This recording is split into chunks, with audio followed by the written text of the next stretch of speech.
Hi hi బాబు, మీరు ఏ batch? 93 batch. ఇక్కడేనా? అంటే మీది అప్పుడు ఎన్నో బ్యాచ్ అవుతుంది? 6th బ్యాచా?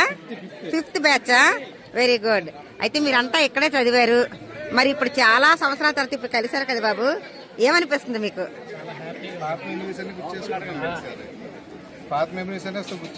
పాత మెమరీస్ మీకేమనిపించిందండి? అందరూ ఒకేసారి మీట్ అవ్వడం వల్ల ఒకరికొకరు అంతా పాతవన్నీ మెమరీస్ అన్ని గుర్తు చేసుకుంటున్నాం. స్వామి అది తెలియని ఎంజాయ్ చేస్తున్నాను, ఓకే, చెప్పుకోలేని ఎంజాయ్ చేస్తున్నాను. అంతే అంతే, మళ్ళీ చదవాలనిపిస్తుంది మేడం. అది కరెక్ట్, ఇంపాసిబుల్. బాగుందా ఫీలింగ్?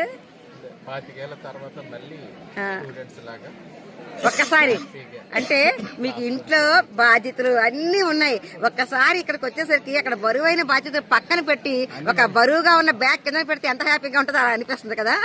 మీరు బాబు? అందరూ చూడగానే చాలా ఆనందంగా ఉంది, మరవలేని రోజులా అనిపిస్తుంది. ఇప్పుడు మీరు అందరూ సెటిల్ అయిపోయారు, మీరు ఏం చేస్తున్నారు?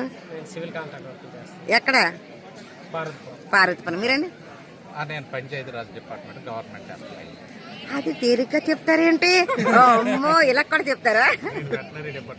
Very good, very good. Finance. ఇంకేమైతే associate professor, CSC department. Okay, health department.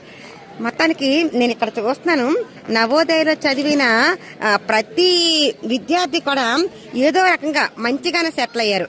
ఇందాక సార్ చెప్పినట్లుగా మంచి విద్య వస్తుంది, దాంతో పాటు మంచి క్రమశిక్షణ వస్తుంది. మెయిన్ మీ అందరికి క్రమశిక్షణ కదా.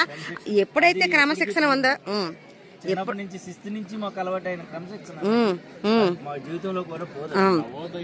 నవోదయ స్టూడెంట్ అంటేనే ఉత్తమ భారతీయ పౌరుడిగా తీర్చిదిద్దాలని. అవును అవును. ఇక్కడ చదివే ప్రతి పిల్లాడు కూడా బయటికి వెళ్ళేసరికి సొసైటీలో సొసైటీలో వేరుగా ఉంటుంది, ఇక్కడ వేరుగా తయారయ్యారు. మీరు సాఫ్ట్ ఉంటుంది, సాఫ్ట్ గా ఉంటారు ఇక్కడ ఉన్న వాళ్ళంతా. ఓకే, ఏంటంటే నవోదయాలు బట్టి అనే సిస్టమ్ ఉండదు, బట్టి అవును, క్రియేటివిటీ ఉంటుంది. హాయ్ అమ్మా, మీరు కూడా నవోదయ స్టూడెంట్సే. మీరు కూడా బ్యాచ్ ఏ బ్యాచ్? 93 5th batch. సంతోషం అమ్మా. మీరేం చేస్తున్నారు? College lecturer. మీరమ్మా? Very good. మీరమ్మా? ఎక్కడ? మీ ఇద్దరు టీచర్స్. మీరమ్మా? వండపల్లి. ఎలిమెంటరీ అమ్మా, హై స్కూల్ అమ్మా? మీరమ్మా? Very good. నేను కూడా టీచర్నే, కాకపోతే రిటైర్ అయ్యారు మొన్నే, 1 year అవుతుంది. చెప్తారు. చాలా సంతోషం. ఇది ఇప్పుడు చూస్తాను కదా ఎంతమందిని నేను పరిచయం అదే అడిగాను, వాళ్ళ గురించి అడిగిన ప్రతి ఒక్కరు కూడా, ఇక్కడ వెళ్ళిన ప్రతి ఒక్కరు కూడా మంచిగానే సెటిల్ అయ్యారు. చాలా హ్యాపీగా ఉంది. మీరు ఎప్పటికీ కూడా మళ్ళీ ఈ జ్ఞాపకాలు మర్చిపోకుండా ఉండాలంటే మీరు ఒక గ్రూప్ సెట్ చేసుకుని ఉండండి, అప్పుడప్పుడు హాయ్ బాయ్ పలకరించుకుంటూ ఉండండి. అది మనకి మధ్య కాలంలో every year same December 1st Sunday alumni meet అవుతుంది. ఓహో, కంపల్సరీ ఎక్కడ ఎంత దూరంలో ఉన్నాయి, అబ్రాడ్ లో ఉన్నా ఇక్కడికి ఎక్కడ ఉన్నా సరే ఆ టైం కి ప్లాన్ చేసుకుని సో మాక్సిమం రావడం చాలా ఎక్కువ మంది అటెండ్ చేస్తున్నాం. అలాగే మళ్ళీ మా బ్యాచ్ అంతా కూడా ఒక దగ్గర గెట్ టుగెదర్ కూడా ఇయర్లీ వన్స్. సంతోషం అండి.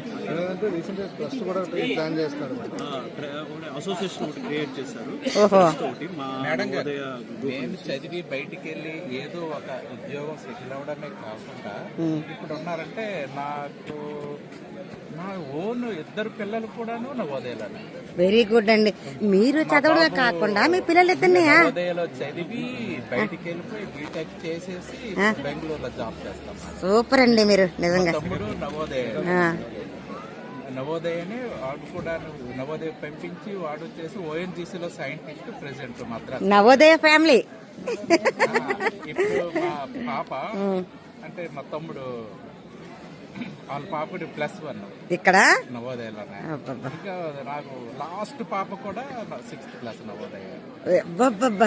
నవోదయాలు ఇన్ని వెలుగుతున్నాయా మీ గృహంలో?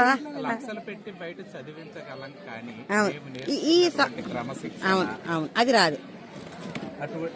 ఇటువంటి ఆల్రౌండ్ యాక్టివిటీస్ ఉండేటువంటి చదువు బయట దొరకదమ్మా, ఎంత డబ్బు ఖర్చు పెట్టి. అవును.